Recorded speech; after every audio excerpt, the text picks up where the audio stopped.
Hi everyone, welcome to the second part of our discussion on master data. Ayan.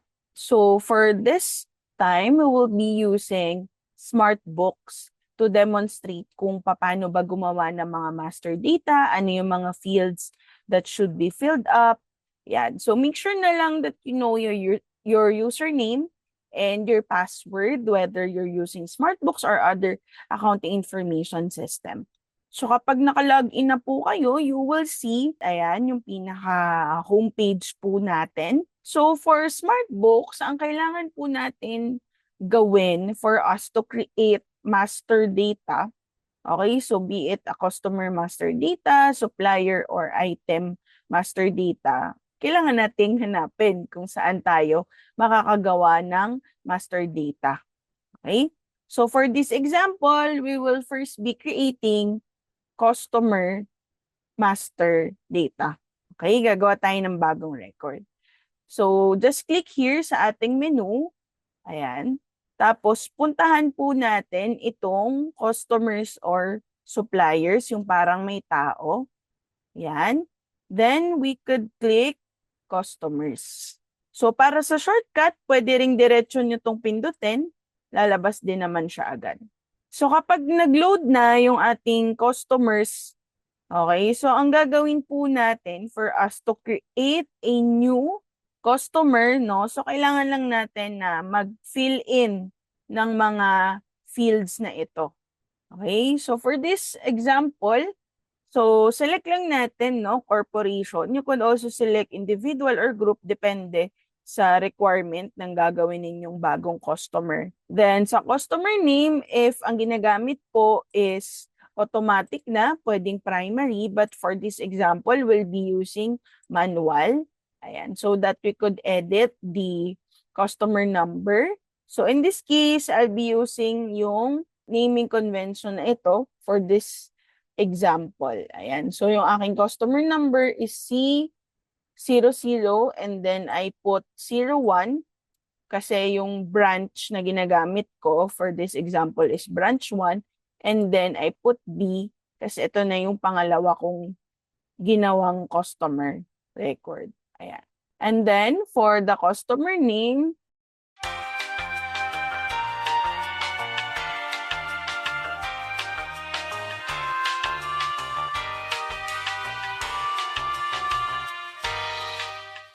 then add din tayo ng mga contact person. So for us to add a contact person, just have to scroll down. Yan. So sa SmartBooks kasi, nasa ilalim kapag nag-a-add tayo ng bagong row.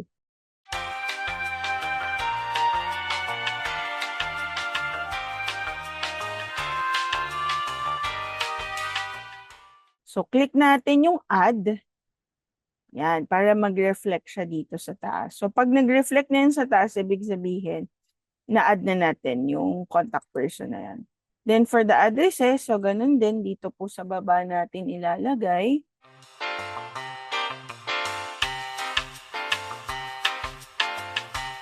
Then add lang natin. Now, for the payment terms, so itong payment terms important to kasi dito naka-base kung ano yung magiging default na payment terms. Ayan. So for this example, select tayo 60 days. Tapos yung price list is kung ano yung basis ng price list kapag nagbenta tayo kay customer na to. So in this case, select lang, I'll be selecting regular sales price. Ayan. Punta naman tayo sa accounting. So this one, very important to. Pag hindi natin nilagay yung accounting, pwede tayong magkaroon ng problem when it comes to the journal entries. This will be part ng subsidiary ledger natin for the customer. So select lang natin yung tamang accounts receivable account. So for this, I'll be selecting accounts receivable. Okay? And then also sa tax tab, yan, check lang natin yung mga required dito. So for this tax code, yan, click muna natin subject to withholding tax. Yan, and then tax code, I'll be selecting C158. Ayan. So by the way, itong SmartBooks, naka-integrate naman na dito yung mga requirements sa BIR. Yan. Alright. So, double check lang natin that everything's completed. Ayan. Actually, dito sa mga ibang tab, you can also add yung mga, if you want to add additional na mga information. Ayan. But it's not really required. Okay. So, yung mga finilapan natin, yun yung mga important parts of it. And let's click add. Yan. So, kapag nag-appear na siya na operation added successfully, ibig sabihin na okay na siya. So, paano natin ma-check kung talagang nandito na siya sa list? Okay? So, pwede po nating i-click itong first. So, mag-a-appear na kung ano yung mga selected natin. Ayan. So, mag-next lang tayo dyan para mag-appear. Ayan, yung mga na-create na. Ayan, so ganun lang kadaling gumawa ng customer record, ng new customer sa ating customer master data. So again, yung mga important parts natin, of course, yung pangalan, yung code, and then yung payment terms natin, ano ba yung terms, anong gagamitan natin na price list, yung accounting, dapat meron tayong sinelect na account na gagamitin. Then sa tax natin, so we have to make sure na if it's subject to withholding tax, anong tax code. Sige, so next part naman, gawa naman tayo ng sample na supplier. Okay? So yung sample pong supplier, nandito pa rin siya sa customer/suppliers, pero select natin suppliers. You can click on new. Yan. Yan, so mag-clear out na yung ibang mga details dyan. Gagawa tayo ng corporation din. Yan, so select nyo lang dyan, corporation. And then, supplier number, I'll be selecting manual. Kasi gusto kong ilagay kung anong branch yon. So, S00, and then branch 1, B, kasi ito na yung ikalawa ko. Yan, supplier name. Lagay natin dito na Kimchi Corp. Yan. Group should be suppliers. Then, tax ID. Ayan, importante yan. So, lagay tayo ng sample.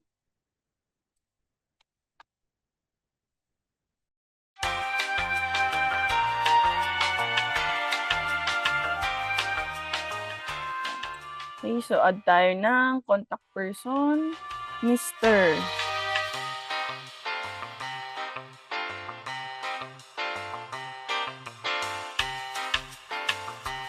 Click add. Then addresses. Add. Payment terms. Okay, make sure that you're selecting the correct payment terms requirement. Then accounting, dapat mag-select tayo ng accounts payable. Okay, wag pong magkakamali. Accounts payable. Ayan.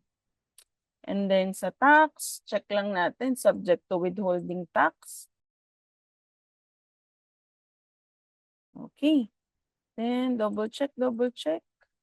So take note pala, no, pag nagkamali kasi kayo dito, for example, regular purchase price. Dapat kasi supplier tayo bibili. Tapos ang napindot mo, regular sales price. Kung yung supplier na to, meron tayong binili sa kanya na item na just so happen ay binebenta rin natin, ang malalagay doon na by default is kung magkano natin siya binibenta kapag napindot nyo is regular sales price. So dapat, ayan, select lang natin yung tamang price list. Okay, so pag done na po, click natin add. Sige, so last one na gagawin natin ngayon, gagawa po tayo ng item. Punta po tayo dito sa may parang barcode. Yan po ang ating inventory module.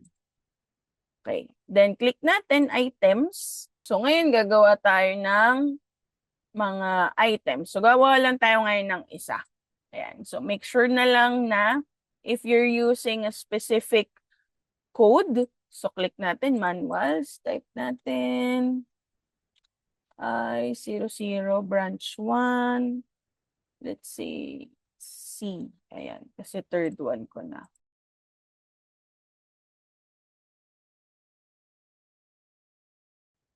purchasing. Okay, VAT, sales output VAT, inventory.